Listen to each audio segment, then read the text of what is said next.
trabalhar. O sabor que é parte da história da gente.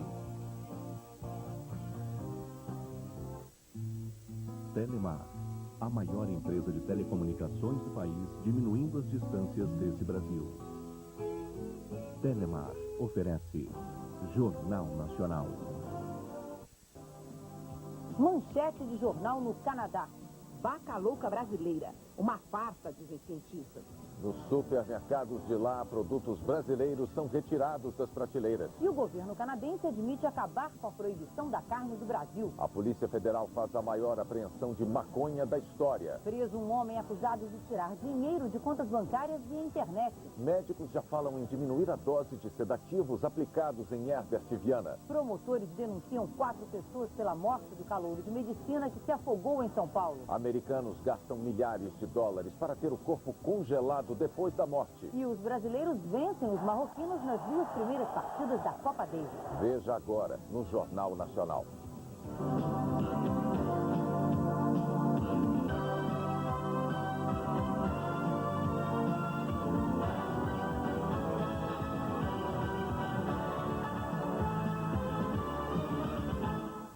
Boa noite. A reação do Brasil ao ataque comercial fez o governo do Canadá mudar o discurso hoje. A importação de carne brasileira pode ser liberada nos próximos dias, depois da chegada de um grupo de técnicos canadenses. A Embaixada do Canadá divulgou uma nota informando que os técnicos encarregados de analisar a qualidade da carne chegam ao Brasil até terça-feira da semana que vem. A nota diz que, recentemente, o Ministério da Agricultura deu informações sobre a carne brasileira. A embaixada mandou para o Ministério das Relações Exteriores canadense as declarações que o presidente Fernando Henrique deu ontem ao Jornal Nacional.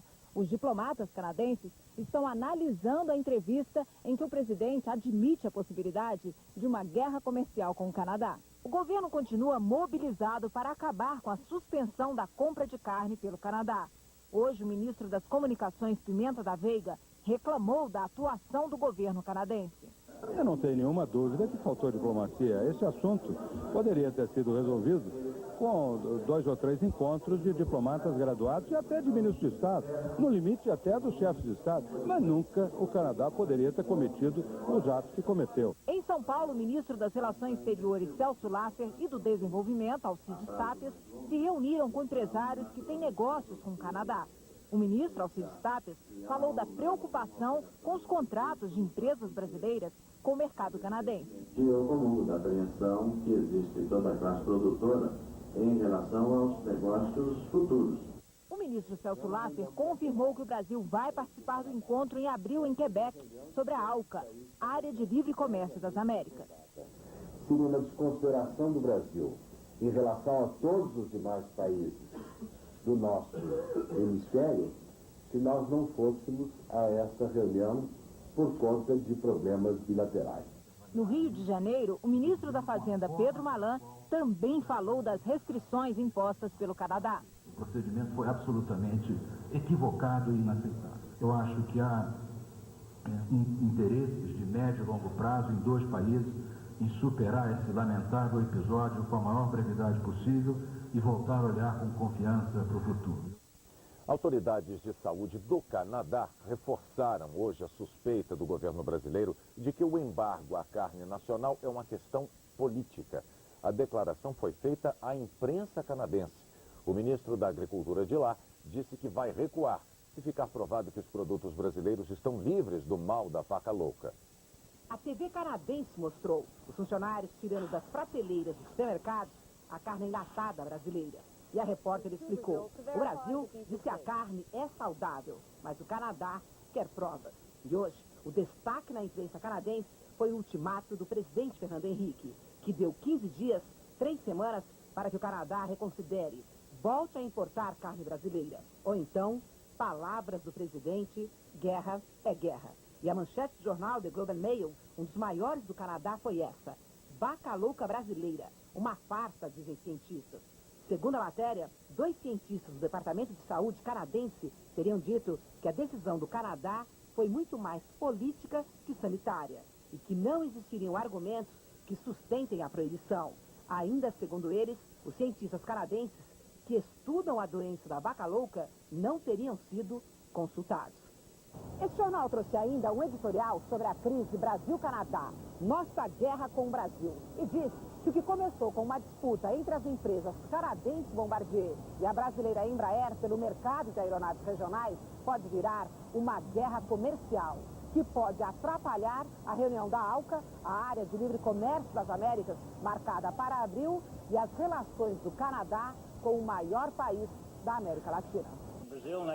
Hoje, o ministro da Agricultura canadense foi à Câmara dos Deputados e disse que o Canadá vai suspender o boicote. Os inspetores que chegam ao Brasil na semana que vem confirmaram que a carne brasileira é saudável, que não tem a doença da vaca louca. O ministro da Agricultura brasileiro, Pratini de Moraes, confirmou a declaração do colega canadense de que, dependendo das informações passadas pelo Brasil, as restrições serão retiradas em curto prazo. E segundo o diretor de inspeção de alimentos do Canadá, Brian Evan, o embargo pode cair na segunda-feira, antes mesmo da chegada dos técnicos canadenses. O país onde surgiu a crise da vaca louca hoje exporta carne com um selo de garantia de qualidade. Ironicamente, a carne britânica passou a ser considerada uma das mais seguras da Europa. Os britânicos foram os primeiros a sentir o problema na própria carne. Há 15 anos, as autoridades daqui já conheciam a doença da vaca louca, mas acreditavam que o problema estaria confinado junto ao rebanho. Mesmo quando começou a morrer gente, o governo britânico procurou minimizar os riscos. Em 1990, o ministro da Agricultura, John Gummer, serviu um hambúrguer para a filha diante das câmeras para tentar devolver a confiança ao consumidor. Não adiantou. O relatório da CPI da Câmara dos Lordes acusou o governo de omissão e falta de transparência. Também concluiu que as autoridades não proibiram, como deviam, o consumo de ração animal, responsável pela contaminação do gado. O presidente da CPI, Lord Phillips, diz que o pior foi a falta de seriedade. O Ministério da Saúde, por exemplo, demorou a dar ouvidos aos alertas do Ministério da Agricultura. O governo britânico acabou aprendendo com os próprios erros. E agora o país, que já teve a carne mais rejeitada da Europa, dá a volta por cima, criando um selo para identificar o produto. E não é para denunciar um problema, não. Pelo contrário, este selo aqui, ó, com o desenho de um trator, é uma garantia de que esta carne não apresenta nenhum risco. Até chegar ao selo, a Grã-Bretanha pagou caro. 4,5 milhões de cabeças de gado foram sacrificadas, 87 pessoas morreram e a União Europeia, liderada pela França, baniu a carne britânica. Por ironia do destino, agora a França enfrenta o problema junto com mais 10 países da Europa. E o primeiro-ministro francês é quem come carne, para tentar provar que não existe perigo. Viva o livre comércio! Isso é o que gritam os países ricos e malandros. E os países pobres e otários acreditam. Oba, entramos para o primeiro mundo. E aí vamos exportar laranja? Não pode. Vamos exportar aço e sapato? Não pode.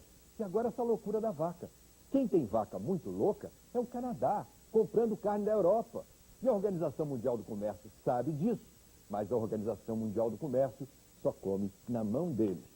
Isso também é vingança da Bombardier canadense, que quer ferrar a nossa Embraer.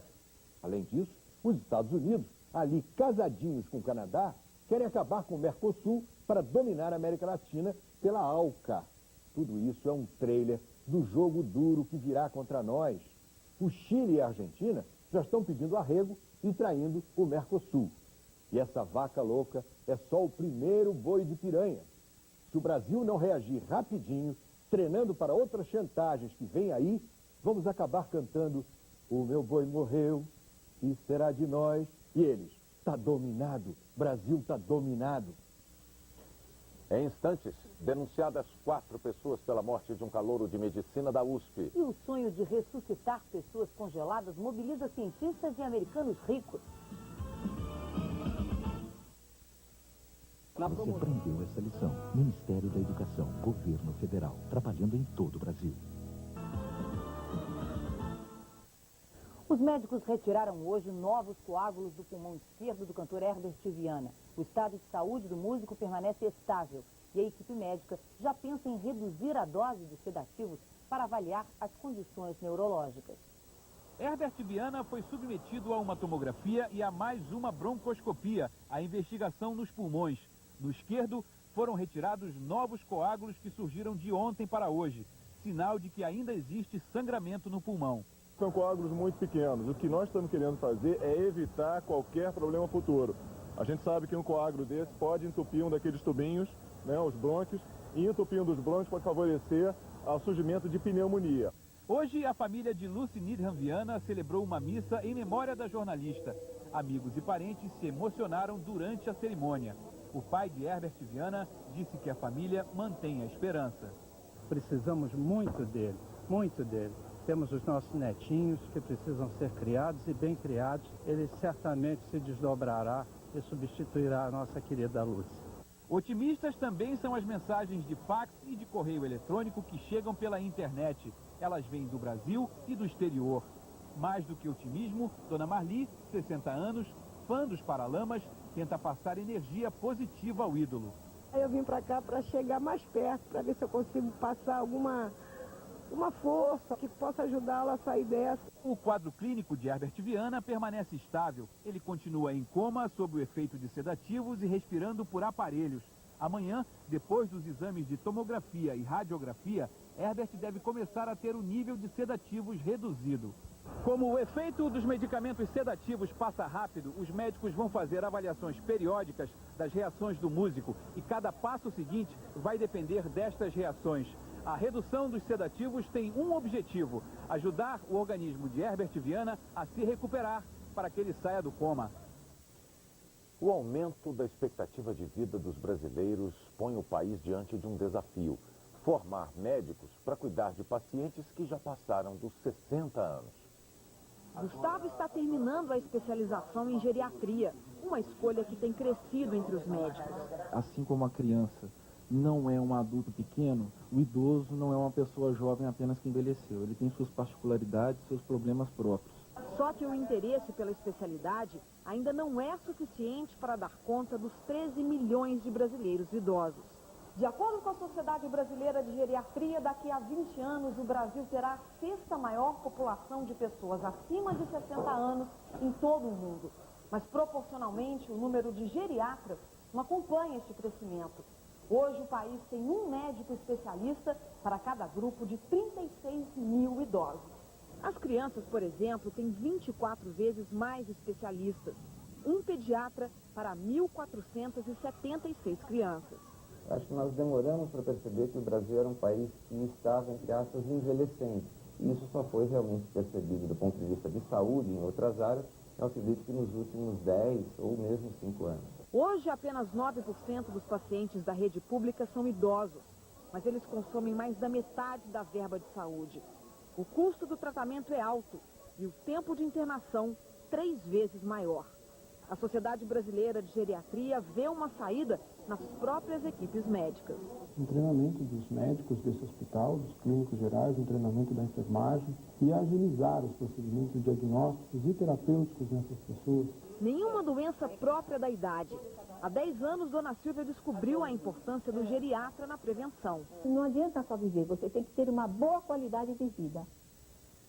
No país mais rico do mundo, velhos e moços esperançosos com as conquistas da ciência e da medicina não se preocupam apenas em viver mais. Eles querem simplesmente uma segunda vida depois da morte. É um sonho caro, custa quase 60 mil reais. Uma ambulância especial só transporta mortos. O equipamento não deixa que corpo e cérebro se degenerem. É para os americanos que esperam voltar à vida após o congelamento. Da ambulância direto para caixões de ferro como este. Dentro, a temperatura é de menos 40 graus Celsius. Uma semana depois, o corpo é transferido para esta câmara e congelado com nitrogênio líquido a uma temperatura de menos 184 graus. Só neste frigorífico cemitério no estado de Michigan estão 14 corpos. Apesar de todas as precauções, os cristais de gelo que se formam durante o congelamento sempre causam algum tipo de dano ao cérebro e outros órgãos. Mas estamos perto de uma solução para o problema, afirma o Dr. Robert Ettinger, do Instituto Criogênico em Michigan. E há um outro problema. como trazer os congelados de volta à vida. Para o cientista Ralph Merkel, a resposta está na nanotecnologia. Injetar aparelhos minúsculos no congelado. Controlados por computadores, os nanoaparelhos viajariam pelo corpo, consertando os problemas. Congelar o corpo para voltar a viver um dia no futuro é um sonho antigo. Mas a perspectiva de ressuscitar com um corpo saudável é nova e parece estar entusiasmando muito americano. Cada um paga o equivalente a R$56 mil para ter o corpo congelado e armazenado. Pagamento adiantado, é claro. Joseph Kowalski nem está doente, mas já garantiu seu caixão congelado. E tem certeza, vai voltar a viver daqui a, no máximo, 70 anos. O Ministério Público de São Paulo denunciou hoje 4 pessoas pela morte de um calouro da USP em fevereiro de 99 durante um trote. 2 são estudantes, os outros 2 já estão com o diploma de médico. Em 5 páginas, a conclusão de quase 2 anos de investigações do Ministério Público. 4 investigados: Luiz Eduardo Passarelli Tirico, Guilherme Novita Garcia, Arídia Azevedo Marques Neto e Frederico Carlos Jana Neto, o Ceará, que chegou a ser preso na época, foram denunciados por homicídio doloso. A morte de Edson Tsung Chisue, de 19 anos, aconteceu no dia 22 de fevereiro de 99, durante uma festa de calouros de medicina na Associação Atlética da USP. Edson, que não sabia nadar, foi submetido a um trote e morreu afogado. O corpo só foi encontrado no dia seguinte. A argumentação da promotoria é de que os 4 foram os comandantes daquele trote, que incluía banhos forçados numa piscina de águas turvas. Os 4 seriam, portanto, responsáveis por uma série de atos que acabaram causando uma morte. Não é um requisito exigido para o oferecimento da denúncia que se descreva com minúcia cada ato que cada um praticou. Está se dizendo que eles assumiram o risco de causar um resultado morte. O meu filho morreu, já morreu. E como exemplo para essa sociedade, se alguém é culpado, tem que ser punido. Se a denúncia for aceita pela justiça, os réus serão levados a júri popular. Em caso de condenação, a pena varia de 12 a 30 anos de prisão. 18 mil frangos morreram em 2 aviários de Mato Grosso num espaço de 5 horas. O motivo foi a falta de luz. Os criadouros ficam em Tangará da Serra, a 320 quilômetros de Cuiabá. Um trator atingiu um poste de luz e a energia elétrica da região teve que ser cortada. Os frangos ficaram sem ventilação. Segundo os produtores, a carne não pode ser aproveitada. 40 toneladas de frango foram jogadas fora. As prefeituras de todo o Brasil devem entregar até amanhã ao Ministério da Educação